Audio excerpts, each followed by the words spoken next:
بسم اللہ الرحمن الرحیم۔ اس وقت ہم جرمنی کے اسٹیشن پہ کھڑے ہیں اور یہاں سے ہم اس وقت فرانس جا رہے ہیں۔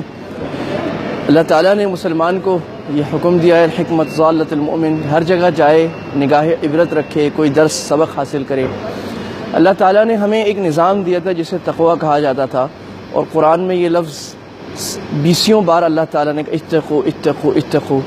تقوی کا معنی یہ ہے کہ انسان اپنے اندر ایک ایسا نظام پیدا کرے کہ اللہ کا ڈر ہو اور کسی مخلوق کا ڈر نہ ہو، اور اس ڈر کی وجہ سے آدمی اچھے کام کرے اور برائی سے بچے۔ یہ اس تقوی کا تھا، سیلف ٹیکنالوجی جسے کہا جاتا ہے، اپنے اندر یہ نظام پیدا کرے۔ جب تک امت نے یہ نظام اپنے اندر پیدا کیا تھا، اللہ نے امت کو عروج دیا تھا، ہماری سنہرا دور تھا، اللہ نے کفار کو ہمارے زیر نگو رکھا تھا۔ جب سے ہم نے یہ نظام چھوڑ دیا اور جب ہر مسلمان خلوت میں اور جلوت میں مسلمان نہیں رہتا، خلوت میں وہ حیوان ہو جاتا ہے، بددیانت ہو جاتا ہے، تو یہ نظام اللہ تعالیٰ نے اٹھا کر ترقی کا کسی اور کو دے دیا۔ یہاں ہم ٹرین اسٹیشن پہ 2-3 باتیں یہاں بڑی اہم ہیں جو دیکھنے کی ہیں۔ نمبر 1، یہاں وقت کی پابندی۔ یہاں اگر لکھا ہے کہ کوئی ٹرین یا بس بھی 9:08 پہ جائے گی تو 9:08 پہ جائے گی۔ ہمارے ساتھ جو میزبان یہاں کے جرمنی کے ہیں، کل ان سے ہمارے ایک ساتھی نے کہا 9:02 ہوئے تھے، اور ان سے کسی نے کہا کہ جی ابھی ٹرین جانے میں 10 منٹ رہتے ہیں، یعنی 9:10 پہ جائے گی۔ انہوں نے کہا نہیں، 10 منٹ نہیں رہتے، 8 منٹ رہتے ہیں، کیونکہ اگر 9:10 پہ آپ ٹرین میں نہ بیٹھے 9:10 سے پہلے تو 9:10 پہ ٹرین بس ٹرام چل جائے گی، آپ جتنی آوازیں دیں کوئی نہیں رکے گا۔ اس قوم نے وقت کو اپنی زندگی کا حصہ بنایا ہے، ایک منٹ ایک لمحے کو قیمتی بنایا ہے، اور یہ قرآن و حدیث نے ہمیں بتایا تھا۔ اللہ کے نبی صلی اللہ علیہ وسلم نے فرمایا تھا کہ فراغ کا قبل شغلک، اپنی فراغت کو غنیمت جانو، اس وقت کو غنیمت جانو۔ اللہ نے نماز ہمارے لیے وقت کی پابندی کے لیے، نماز کے بہت سارے فلسفوں میں اور بہت سارے فوائد میں ایک فائدہ وقت کی پابندی اللہ تعالیٰ نے قرآن میں تصریح کی، ان الصلاۃ کانت علی المؤمنین کتابا موقوتا۔ نماز ایک خاص وقت کے لیے لگائی گئی ہے، ایک وقت کی پابندی اگر ہم بحیثیت امت سیکھ لیں تو ہماری زندگی، ہماری عبادت، ہماری دیانت، ہماری دین دنیا دونوں سنور جائیں گے۔ عروج والی قومیں، اچھی قوموں کی علامتیں ہمیشہ وقت کی پابندی، ایک منٹ کی قدر کرنا، جو وقت جس کو دیا ہے اس پر جانا۔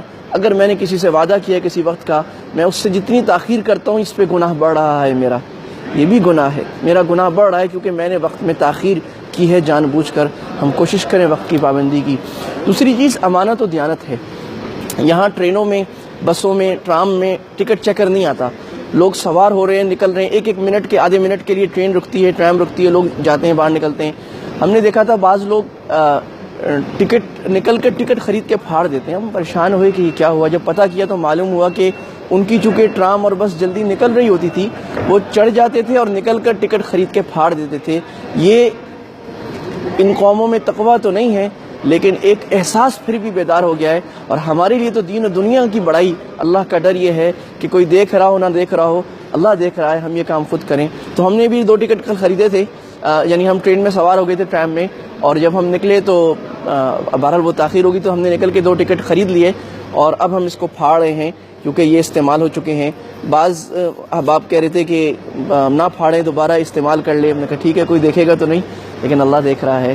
تو یہ دیانت امانت کا سبق سیکھنا چاہیے یہاں پر، اور یہ بات سمجھ لیں کہ بددیانتی کر کے، جھوٹ بول کے، دھوکہ دے کر، یا تھوڑا سا کچھ بچا کر، ہم نے اگر کچھ پیسہ بچا لیا تو بچایا نہیں، ہم ذلیل ہو گئے، زوال میں آ گئے۔ آج اگر پیسہ بچانا اور 2 نمبری کرنا اور جھوٹ بولنا، دھوکہ دینا کامیابی کا سبب ہوتا تو ہم کامیاب ہوتے، ہم کامیاب نہیں ہیں۔ اور اگر پوری سچائی کرنا اور پورے پیسے صحیح جگہ پہ دینا، پورے ٹکٹ صحیح جتنے مہنگے ہو خریدنا، وہ زوال کا سبب ہوتا تو یہ قومیں زوال میں ہوتی، ایسا نہیں ہے۔ تیسری بات جو یہاں سیکھنے کی ہے وہ یہاں کا نظم ضبط ہے، ہر چیز نظم و ضبط کے ساتھ ہے، ہر بات واضح لکھی ہوئی ہے، ہر چیز اپنے نظم میں جا رہی ہے۔ یہ 2-3 باتیں تھیں جو ہمیں یہاں سے سیکھنے کی ہیں، اور حقیقت میں یہ ہماری ہی تراث ہے، اللہ ہمارے نبی صلی اللہ علیہ وسلم کے احکام ہے، اللہ کے احکام ہے۔ میں نے آیات اور احادیث پڑھ دیں، تو اللہ ہمیں ان چیزوں کو اپنانے کی توفیق عطا فرمائے۔ وما علینا الا البلاغ، وآخر دعوانا الحمد للہ رب العالمین۔